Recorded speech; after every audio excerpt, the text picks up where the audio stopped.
Tu vas te faire squatter, détruire et voler ton logement et tu ne pourras rien faire. Et bien sûr, tu continueras à payer ton crédit, tes impôts, en assistant à la destruction du fruit de ton travail. Bon, je me présente, je m'appelle Marc Brody, j'investis dans l'immobilier depuis déjà 4 ans. En partant de zéro, j'ai réussi à acquérir un patrimoine immobilier d'environ un demi-million d'euros. Aujourd'hui, je vais analyser avec toi un article que j'ai eu le bonheur de découvrir ce matin. Je n'ai lu que le titre et j'en ai déjà eu des frissons. Immobilier, la loi anti-squat qui protège les propriétaires, bientôt abrogée, nous allons le découvrir dès maintenant.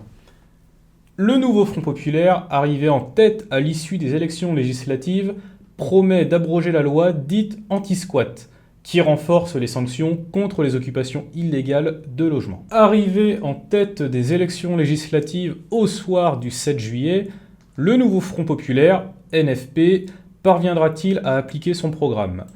En matière de logement, le bloc de gauche s'illustre avec des mesures fortes en faveur des locataires et des primo-accédants. Pourquoi pas ?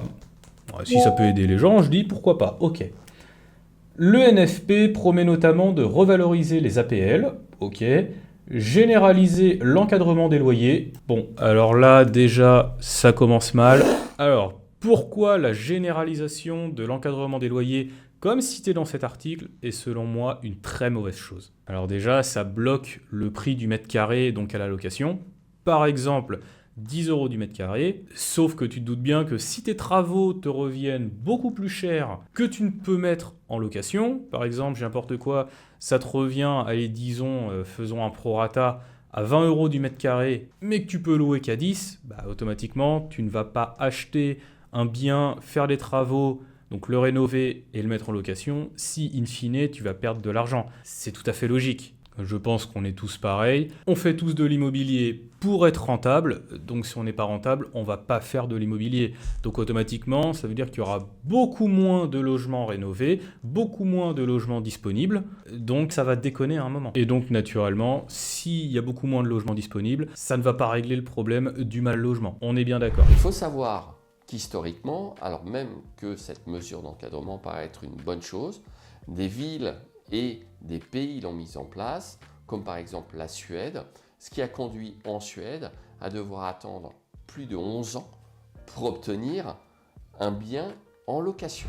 Bon, on va passer à la suite. Donc on en était à le NFP promet notamment de revaloriser les APL, généraliser l'encadrement des loyers et ouvrir le prêt à taux zéro à tous les primo-accédants. Bon, ça le prêt à taux zéro à tous les primo-accédants, je ne connais pas trop, à la rigueur je dis pourquoi pas. Mais une mesure du programme de la coalition de gauche inquiète particulièrement les associations de propriétaires. Le NFP promet en effet d'abroger la loi dite anti-squat, accusée de criminaliser les locataires. Une ambition qui pourrait cependant se heurter au vote des parlementaires du groupe Ensemble et Rassemblement National, majoritairement favorable à la fameuse loi anti-squat. La coalition du NFP entend aussi interdire les expulsions locatives pour impayés sans proposition de relogement. Quoi ? C'est du n'importe quoi.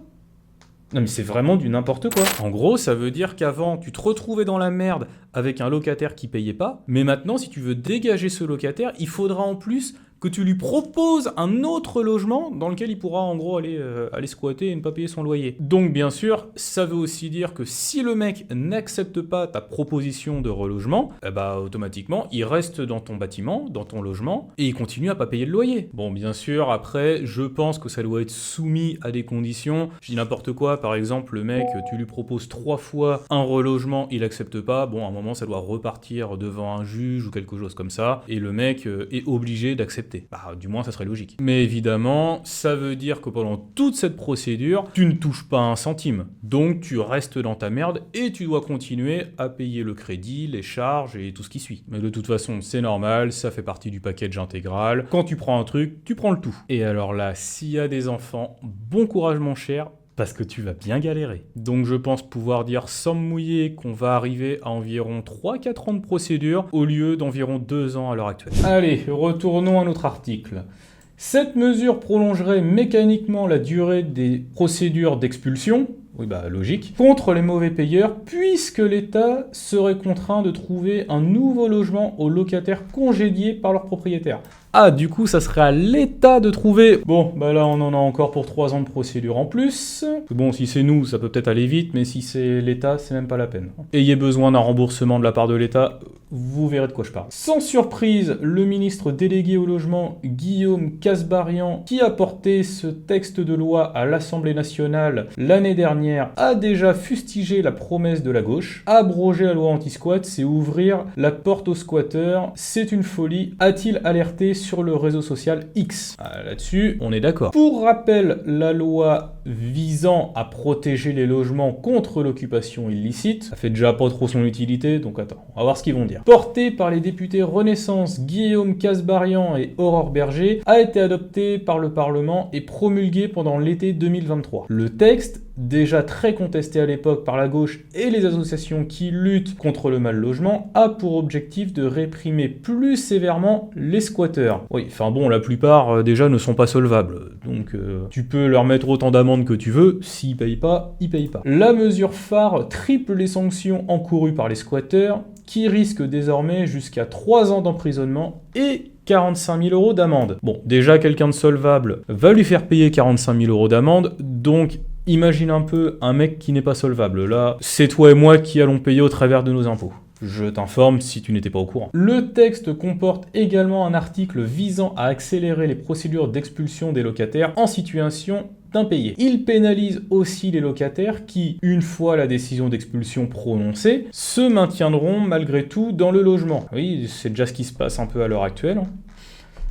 Les occupants risquent désormais une amende de 7 500 €. Je vais pas me répéter, mais bon, quelqu'un qui n'est pas solvable, voilà. A noter que la loi anti-squat a été validée par le Conseil constitutionnel en juillet 2023, qui avait été saisi par les présidents de plusieurs groupes parlementaires de gauche. À l'époque, la Fondation Abbé Pierre avait dénoncé une régression au regard de la lutte contre la précarité du logement. Attends. Précarité du logement, ok, je veux bien, ça existe. Mais quand t'as bossé pendant X temps pour te payer un appartement que tu mets en location et qu'un mec qui était dedans ne paye plus son loyer et toi par contre t'es obligé de sortir ton argent, c'est pas du mal logement, mais je sais pas comment on peut appeler ça, mais c'est toi qui te retrouves dans la merde et ça se trouve tu vas perdre ta maison, tu vas perdre ton appart, tu vas perdre ce que t'as parce que tu dois continuer de payer mais il n'y a rien qui rentre en retour. Outre le ministre du Logement, cette promesse du NFP d'abroger la fameuse loi anti-squat provoque l'ire des associations de propriétaires. Ah oui, tu m'étonnes. Il est troublant de remettre en cause ce texte qui est là pour protéger les Français dans leur logement, quel que soit leur statut, affirmait Sylvain Grattalou,